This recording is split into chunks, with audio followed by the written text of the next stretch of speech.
I'm Bhavisha. I'm a senior product manager, and I've been working in tech for over 10 years. So, and yeah, I've been in product management for about 3 years now. Um, I basically, yeah, so I've also always had an ambition for starting my own company, and so has my co-founder Viv. And the idea of She Founds came up over COVID. I was like really wondering about, I was like looking at different ideas, and I kind of like felt very blocked in coming up with an idea that I could stick to for a business. And I actually ended up having some coaching done. And the lady who coached me, she kind of gave me an exercise to do to actually have a look at my interests. Um, and yeah, when I put all my interests down, they were kind of basically combined together to create She Found. um, so yeah, it was quite interesting because when that period I was looking at what are my blockers and etc. I kind of very much in like related to a lot of the problems that we have in the startup world. I could personally resonate with that. For example, we don't have many female founders. When I looked at my own network, I was like, how many entrepreneurs do I know? And I think I knew like one female founder, and I had to think very, very hard because I don't have a close relationship with them. So yeah, we kind of came up with the idea for She Found. I asked Viv to come on board with me. We were both in the same team at work, and we were both also part of the Women in Tech committee at work. She was super excited. So we started this journey. Um, so She Founds is all about inspiring women to become founders and helping them along the way. Um, there are a lot of women that might have business ideas, but they don't know what steps to take in order to start their business. In the product world, so by product, I mean like product is basically, or product, a lot of people might not be aware of what product management is. So product managers normally work within a tech company, and they take a problem or idea, and they take it through to all the way through to like a tech solution idea. And this methodology is used throughout the startup world. It's basically helps you to minimize your risks and increase your chances of success. And it can be basically because tech is used in every industry now, and um, to solve all sorts of problems. You can't really these days have a business without tech. So this is a really important. This knowledge is really, really important, and we want to share it with women. So that's one of the things that we're doing. We're also increasing the visibility of female founders. We want women to, because we don't see many, or maybe that now we are starting to see more and more examples of women that are starting their own businesses, but still it's quite low in proportion to men. We want women to actually really believe that they can start a business.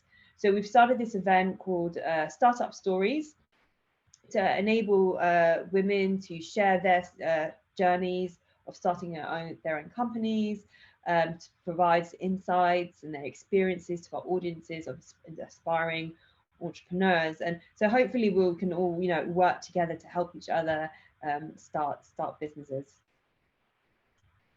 So cool, so cool. And yeah, very much needed. I think someone was saying something like, I heard this said recently, this idea that startups and sort of the big raise, the 10 million pound raise, Series C or whatever, is still seen as the goal, but more people are conscious that you can have a side hustle that is a small web platform that you know decided to create to solve a specific problem, and you can generate revenue through it. You might not ever raise millions of pounds to employ lots of people, but you could get some success to it, and that more people are realizing that that route is viable.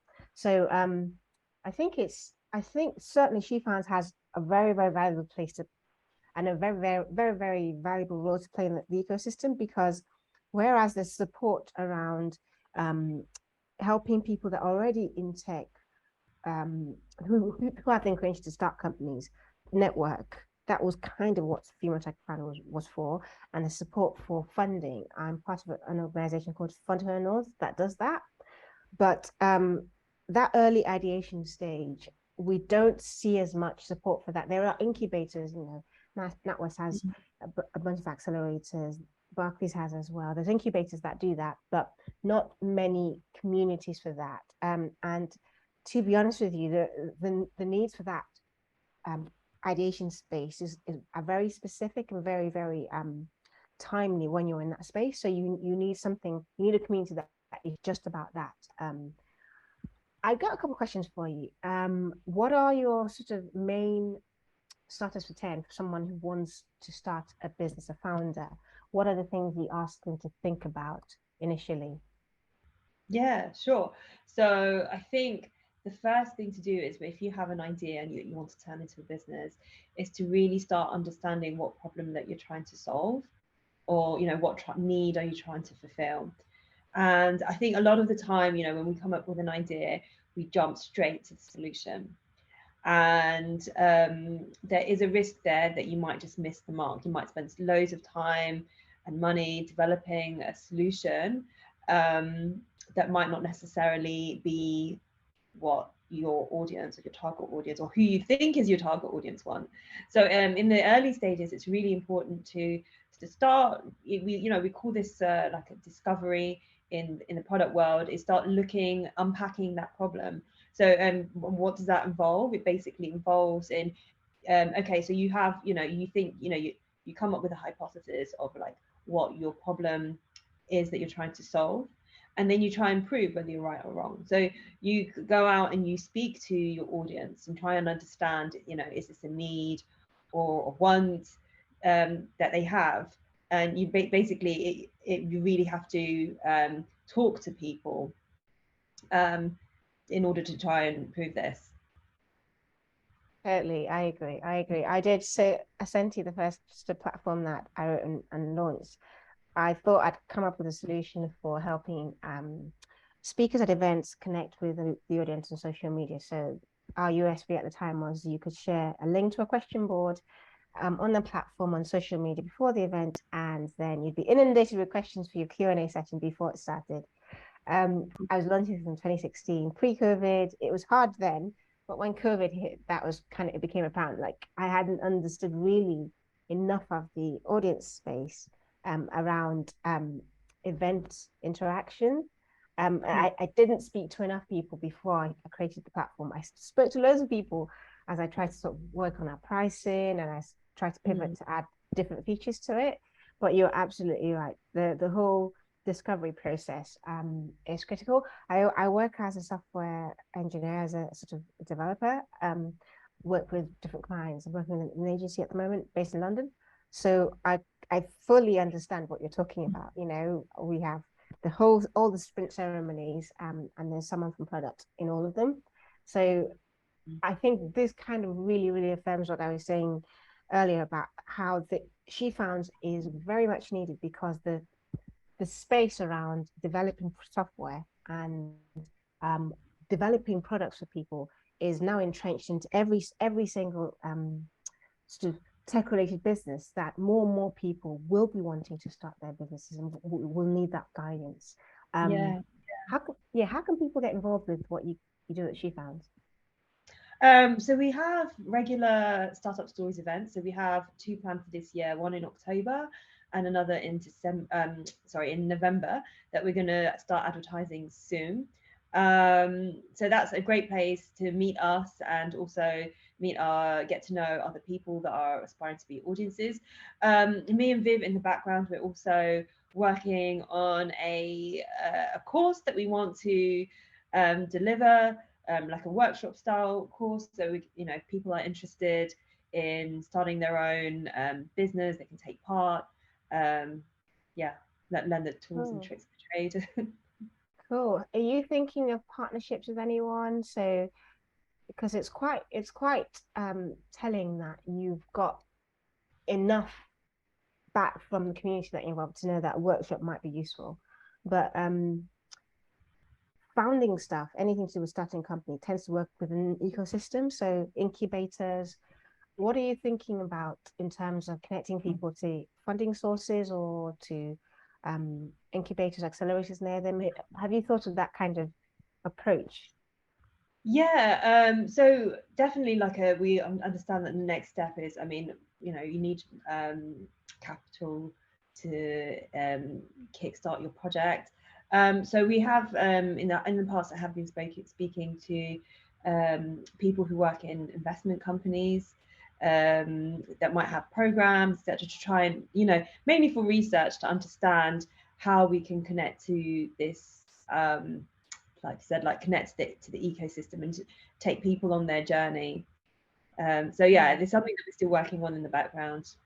Oh yeah, no, it's because of the journey I've taken with female tech founder, I've realized over the I think this next decade is very much sort of the the platform or the stage for people that either want to found companies that happen to be female or people that are helping to change the generation's outlook towards Mhm. women starting companies. Yeah, And so yeah, you yeah, sort of finding where your stake is in that is really important. yeah, yeah, and it's incredible that it's happening, right? Like I still find it so, like if you think back like a decade ago and like where we are at now, and so much is happening, and people are so aware of the the gaps.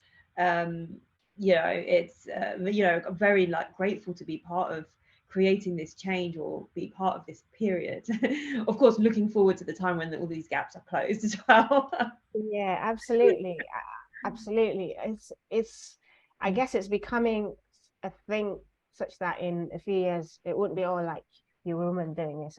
That would be so blasé. It'll just be about, oh, I remember the first woman that did that, or Yeah, she yeah, founded like this. I would love for there to be a time where we didn't need she found, like uh, Absolutely. so Absolutely. Because this is because we I've had to learn the hard way, um, that it's not just the tech side of it, but the business side of it. I tend to also ask people sort of, the business questions as well. And I hope you're up for that because that is a part and parcel of what we do at Female Tech Founders. So people kind of sometimes have slides and they tell us their business model and their pricing and their, yeah, what yeah, they're doing. So what are your plans revenue wise and income wise? How are you looking at pitching this to the market? yeah.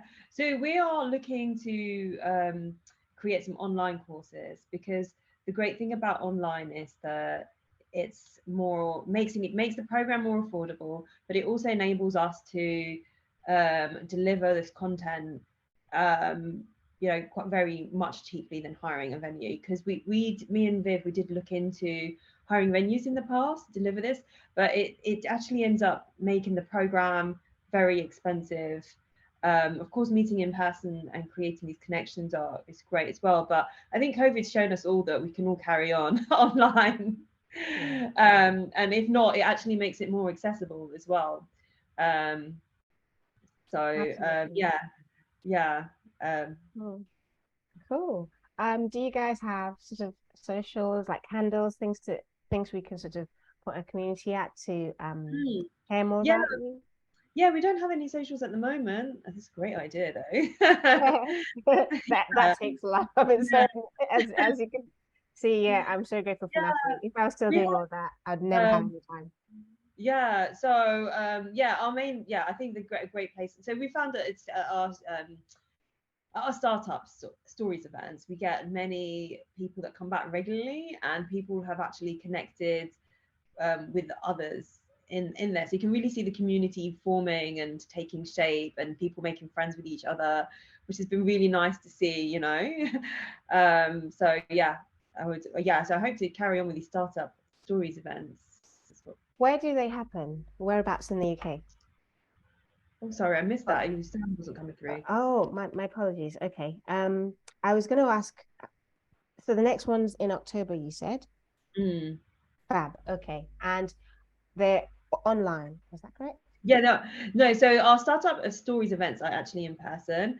In person. It's actually going to be around.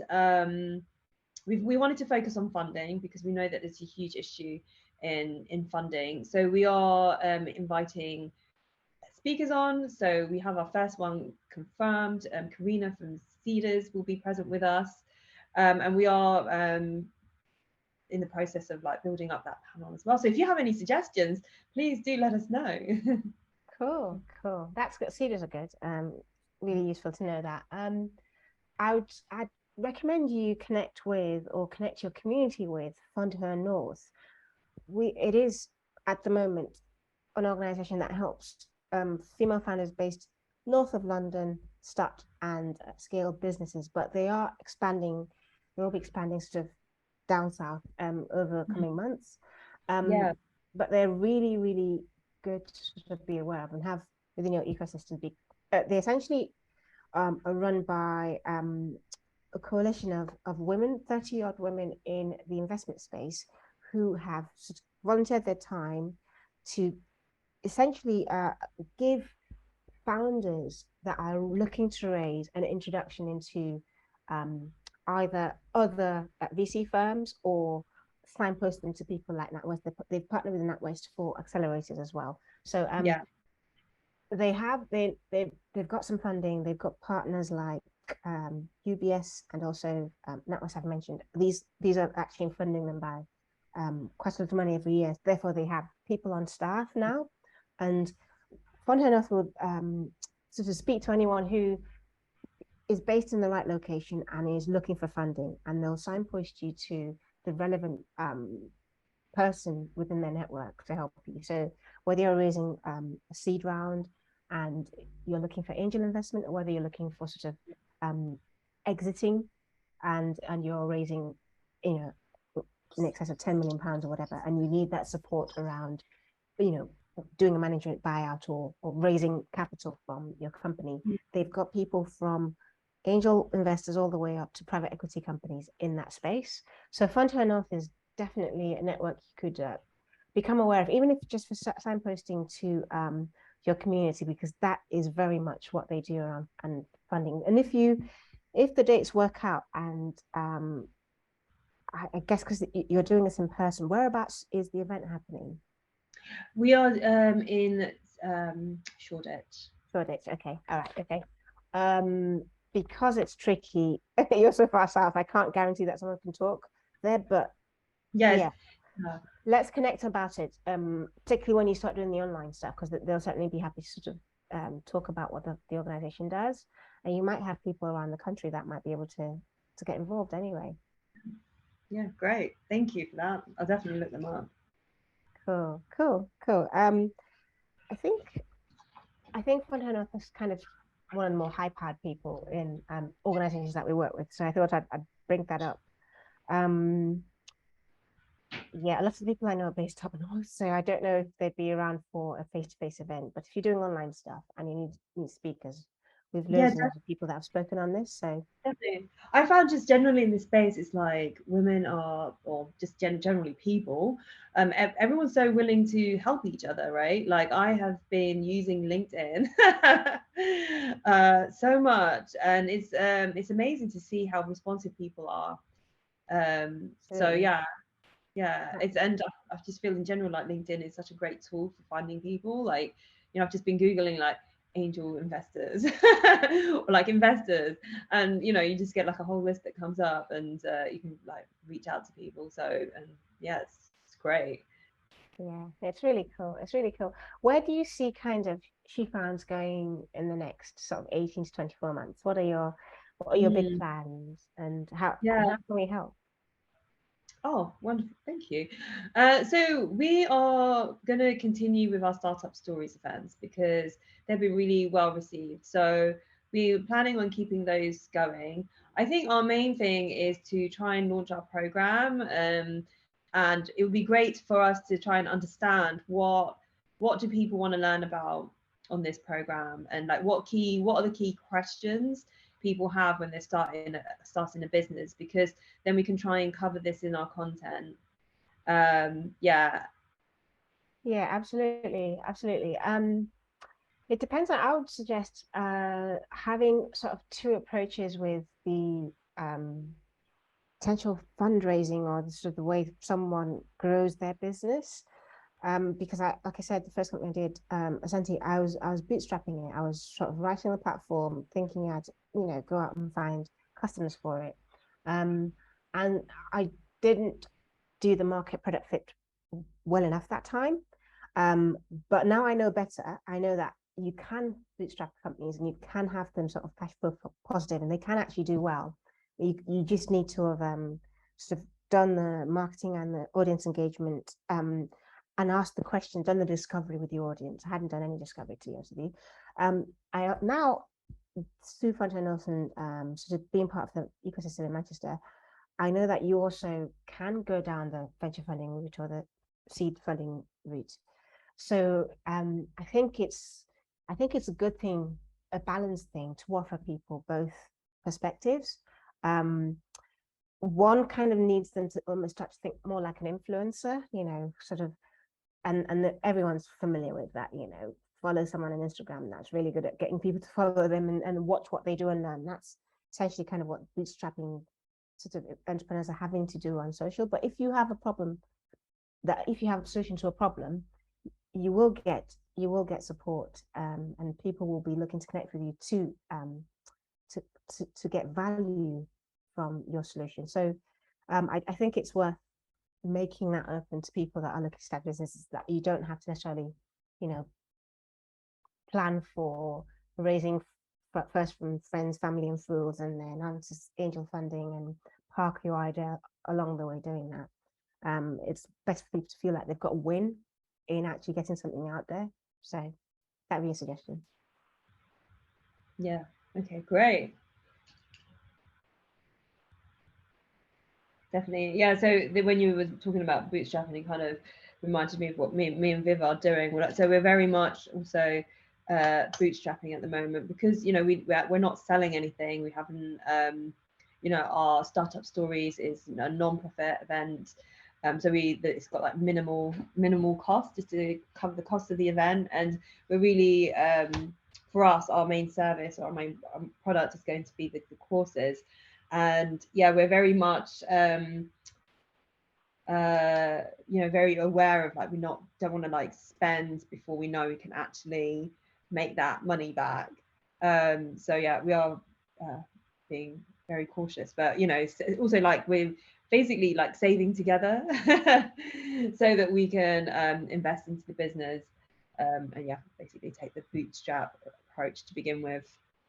Absolutely, I understand that. I would kind of look at the support that's out there for an organization that's doing something similar to what you're doing. So connect with, like, they call them LEPs now, don't they? It's local government funding for supporting access to finance or supporting startups. There will be some of that. I don't know how to access that. It's not my thing. But because you're helping people who have not yet turned any revenue, there's a lot of at least in Manchester anyway, there are lots of schemes trying to encourage that that part of the ecosystem. And I guess it's worth you spending a lot of time just finding those sources if they are available, because from what you're talking about, it does look like a lot of your initial subscribers, customers might be expecting some of the work to be done for free. So you have to have at least some plan to recoup your costs, either by getting access to funding, local government funding, and similar, for delivering what you're doing. So it's not going to be an easy road, but as long as you're sort of really hyped, as they say in America, around helping that connection with a business idea and community support, you'll always have people that are keen to get behind it. I'm pretty sure you will. Yeah. Great. Thank you. Cool. I'm thinking we normally do things like do some Q&A, and I've asked you a bunch of questions, and I'll turn it around to you and ask if you have any questions for me, and I'll answer as best as I can. Yeah, sure. I can ask you some questions. So go for it. Yeah, so you mentioned at the beginning that you're specialize in funding. Is that correct? Not myself. So Frontier North do female tech founder has been it's just been a monthly meetup that's transitioned from meeting face to face to online via COVID, and we now have podcasts. We have an Instagram page that has 695 followers. Natalie corrected me, and 1,000 plus on Twitter, and we've got mailing lists and things like that. So we've got a community for women in tech, people that are coders, people that are into product, and we've got sort of connections with the wider space in Manchester. So up in Manchester, there's a company called Tech Returners that do an amazing job of giving people that are returning back to work after a period of sort of time off to have children.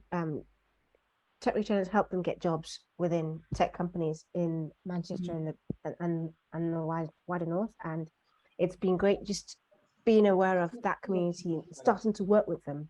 Natalie does a lot of work with them, so we're kind of connected in the scene, as it were. We're more of a networking event that's become sort of a place that can signpost people to other things. That's what I would say.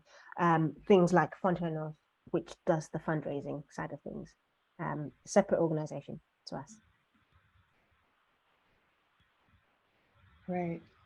Great, yeah. So what comes to mind is this idea of building your team and finding a so a lot of people don't come from a tech background. What would you say, at what point do you think that they need to have a tech founder join them, and do you think it's necessary? Brilliant question. I will say, on the back of people that have spoken on this, on female tech founder that are actually non-technical founders, I would say that in 2022, you don't need to have a tech founder to start a tech business. You just need a solid problem and sort of the will to solve that problem. If you're technical, you've got a massive advantage over people. But with that, with that ability to create the solution, you also kind of can get blinkered. It has its drawbacks as well. But the ladies that founded Financial doing really well.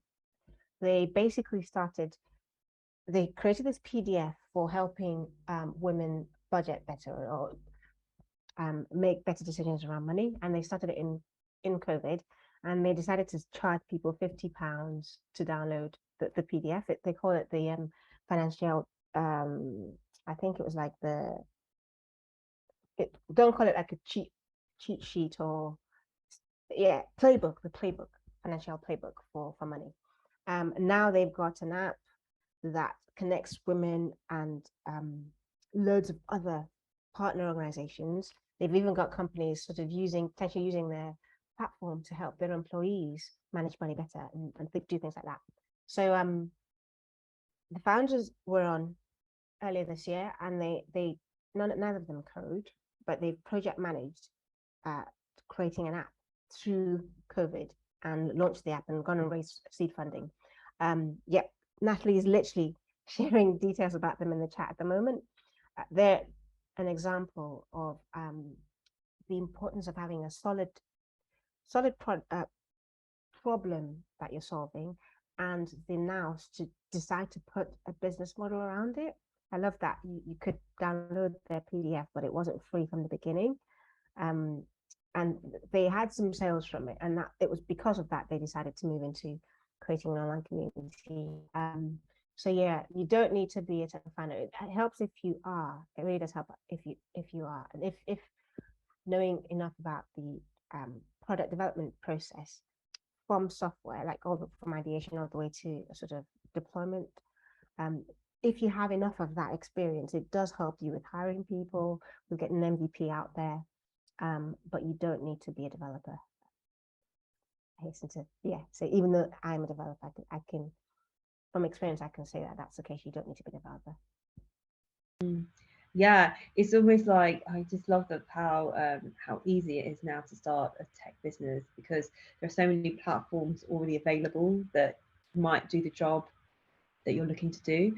Like, I don't know, like if you want to launch a course, you don't have to build a platform to launch a course. It already exists. You can just put your course on a platform, for example. So yeah, there are so many solutions out there that we can, especially in the beginning, just to test your idea out very cheaply and quickly. you just use what's already out there. And I love this example that you've given of just creating a playbook, you know, to test the idea initially. Yeah, yeah. You do need to have some understanding of community building, of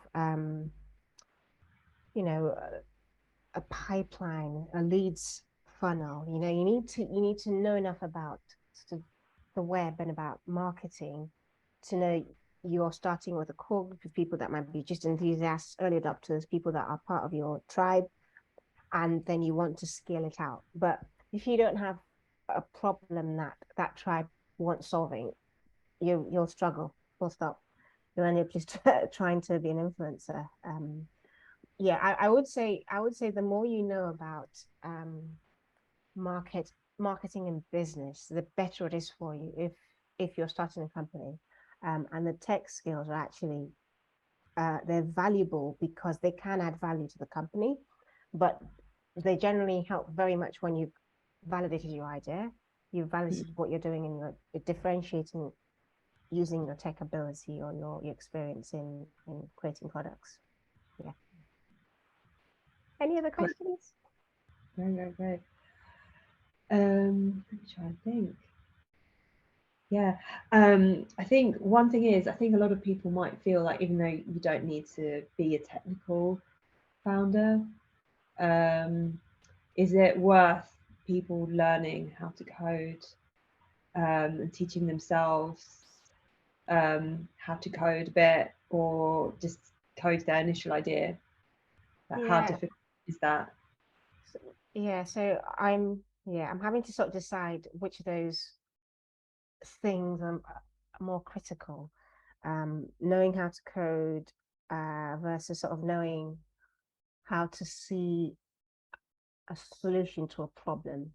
Knowing how to code is helpful, and there will be an advantage if you can create a very minimal prototype of your problem.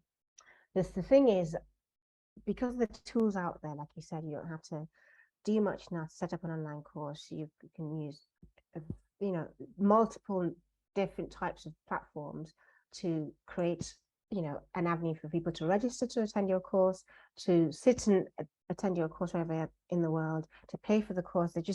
There's multiple verticals covering each stage of certain sort of tried and tested things for getting people online. Um, so I think it's useful that you're able to code, but it's almost becoming a case that you have to decide to code at a high level if that's going to be your USB. So it's going to take it's going to take a fair bit of specialization for coding to be something that adds value to you when you're starting up. So I would never dissuade someone from learning how HTML is put together, how CSS works, how JavaScript works. If you're looking to sort of transitioning to a career in technology, into development and coding, do it. It's a safe place to work. There's still a massive skills gap.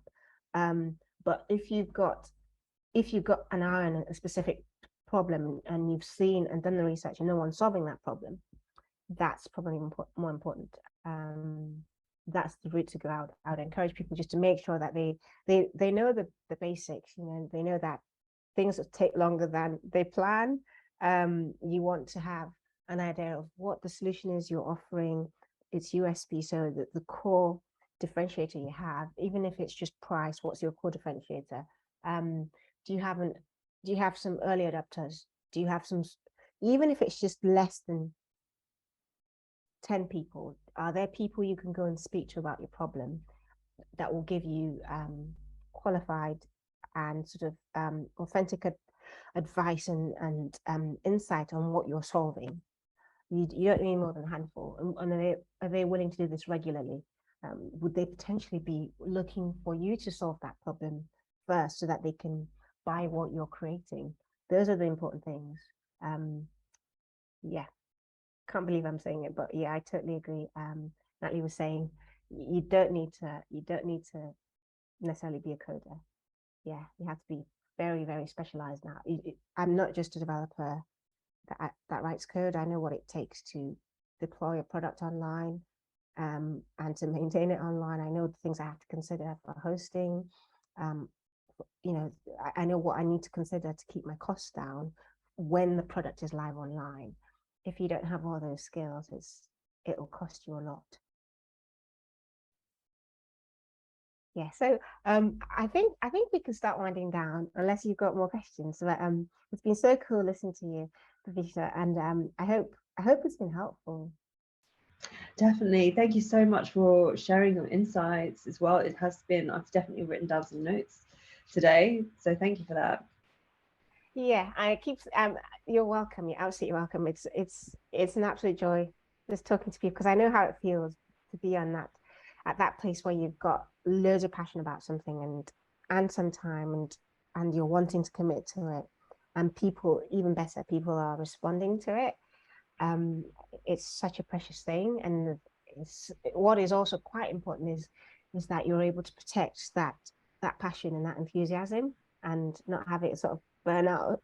Um, the space that you're in um, is only going to grow. It's only going to grow. So I guess if I could give any sort of parting words of advice, it's maybe prepare for the long haul, as in prepare that this could be what you're working on as a revenue generating sort of side hustle for a while, and anything you put in now to make sure that you're not paying out of your pocket to put on events in 3 years and you're worn out and you're tired and you don't know why you're doing it, but you know that 70 people have signed up and they just want more of your time.